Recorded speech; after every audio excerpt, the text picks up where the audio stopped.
نہیں دے سکتا ہے. تربیت ہوتی ہے یہ تاکہ اللہ تبارک تعالیٰ کی تصدیق کرے وہ. اور تیسرا یہ ہے کہ ثبوت بندگی پیش کروانے کے لیے، یعنی اللہ تبارک تعالیٰ چاہتا ہے کہ وہ جانے، وہ بندہ جانے کہ کیا واقعی صرف وہ اللہ ہی کا بندہ ہے. بندے کے بارے میں اللہ تبارک تعالیٰ یہ جاننا چاہتا ہے کیا واقعی یہ جو دعویٰ کرتا ہے کہ میں اللہ کا بندہ ہوں، کیا یہ واقعی اللہ کا بندہ ہے. کیوں؟ اس لیے کہ صرف بندگی کے اعلان کرنے سے کہ ہم اللہ کے بندے، ہم مسلمان ہیں، ہم مسلمان ہیں، ہم مسلمان ہیں، صرف اعلان کرنے سے کچھ نہیں ہوتا، بلکہ اس کے لیے پختہ دلیلیں چاہیے. ایسے موقع پر اللہ آزماتا ہے کیا.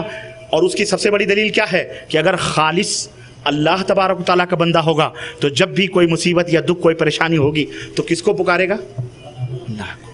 مشرک ہوگا تو اللہ اس کی سمجھ میں اٹھتے بیٹھتے بھی یا پیر پیرا ہرو ہی کہے گا، ہری ہر مہادیو ہی کہے گا، ہے کہ نہیں؟ ہے وشنو ہے برہما ہماری مصیبت کو.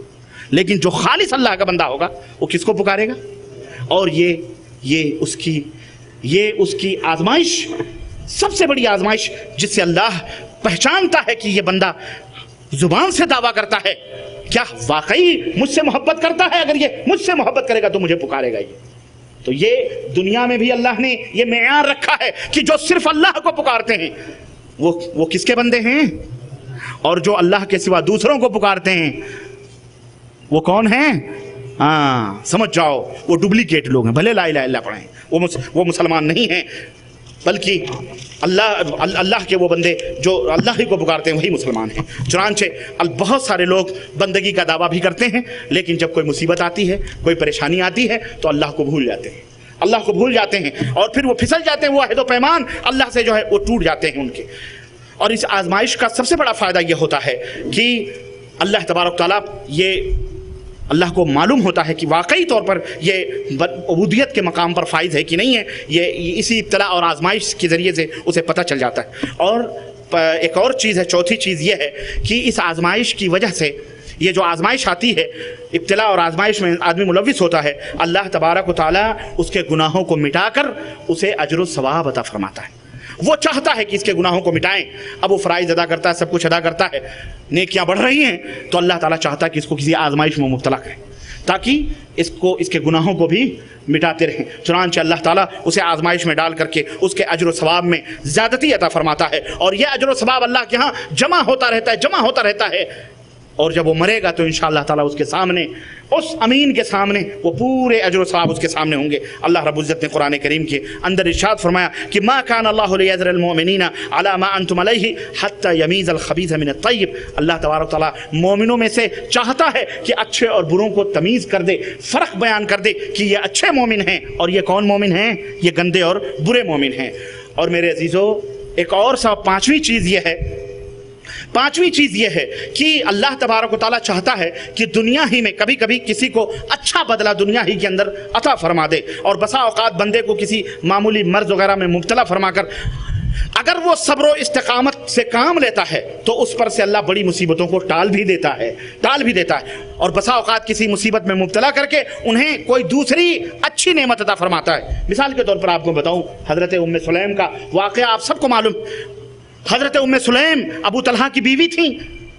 ایک دفعہ کا واقعہ ہے کہ وہ بتاتے ہیں کہ ابو طلحہ باہر تھے کہیں، اور دونوں بچوں کا انتقال، جو بچہ تھا ابو طلحہ کا بیٹا، وہ انتقال کر گیا. ام سلیم نے کیا کیا؟ اس کو نہلایا دھلایا، کفن پہنا کر ایک روم کے اندر آرام سے سلا دیا، اور اپنے گھر والوں سے کہا کہ ابو طلحہ آئیں گے، تم کو بتانا نہیں. اس ماں نے اپنے زیب و زینت کیے، 16 سنگھار کیے اس رات، اور 16 سنگھار کر کے بیٹھی. شوہر آیا، شوہر نے پوچھا بچہ کیسا ہے، اس کی طبیعت کیسی ہے. اس ماں نے اپنے دل پر کتنا بڑا صبر کیا ہوگا. اس نے کہا آپ کا بچہ آرام سے سو رہا ہے دوسرے کمرے کے اندر. چنانچہ بیوی نے کھانا کھلایا پلایا اور آرام سے بسترے پر لیٹے، اور بسترے پر لیٹ کر میاں اور بیوی نے ہم بستری کی، اور بچے کی لاش موجود ہے. میاں اور بیوی نے ہم بستری کی، اور ہم بستری کے بعد پھر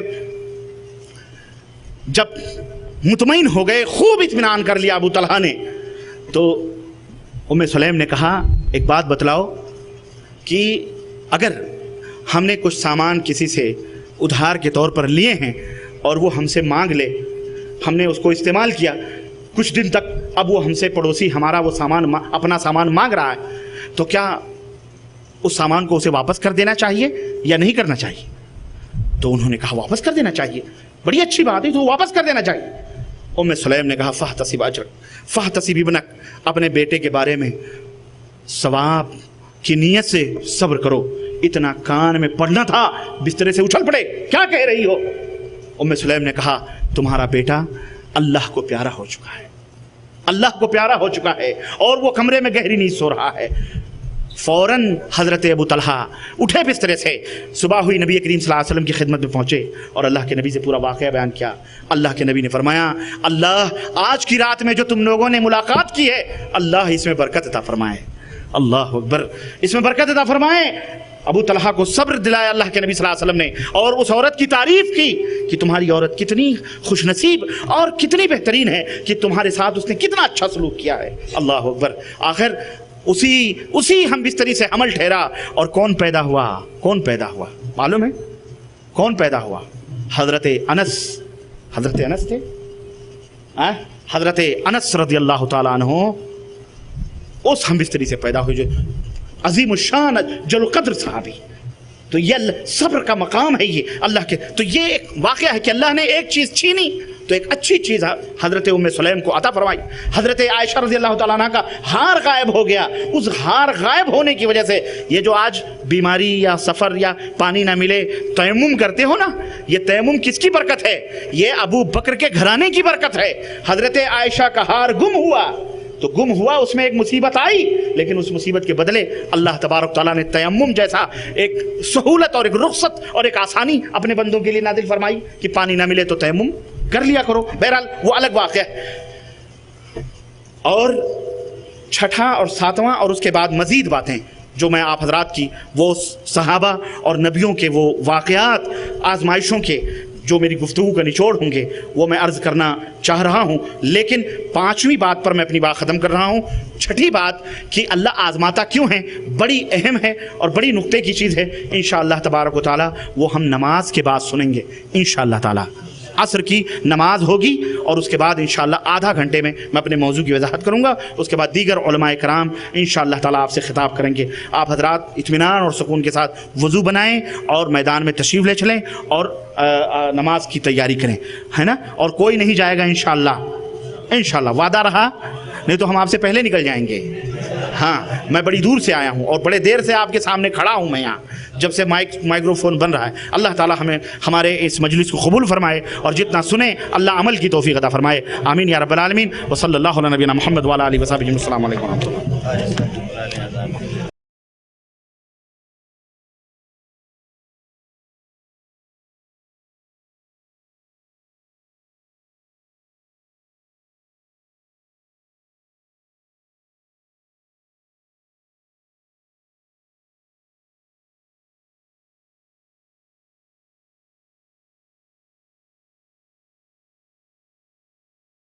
تو اس کافر صوفیت کو حضرت حکیم الامت مسلمان بنا چکے ہیں. اس کتاب کے اندر اس مسلمان بنانے کی سر سے پیر تک کوشش کی گئی. یہ کتاب لکھی ہے شریعت و طریقت, کیوں؟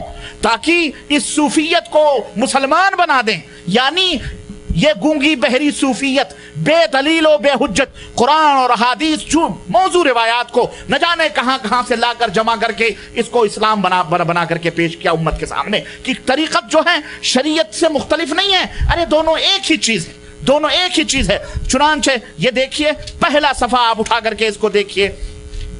پہلا صفحہ اس کے اندر حضرت فرماتے ہیں کہ شریعت احکام تکلیفیہ کے مجموعے کا نام ہے.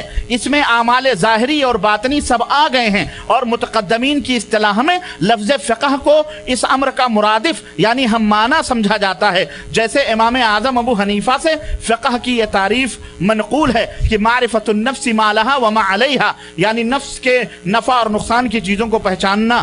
پھر بہرحال پھر متاخرین کی اصطلاح میں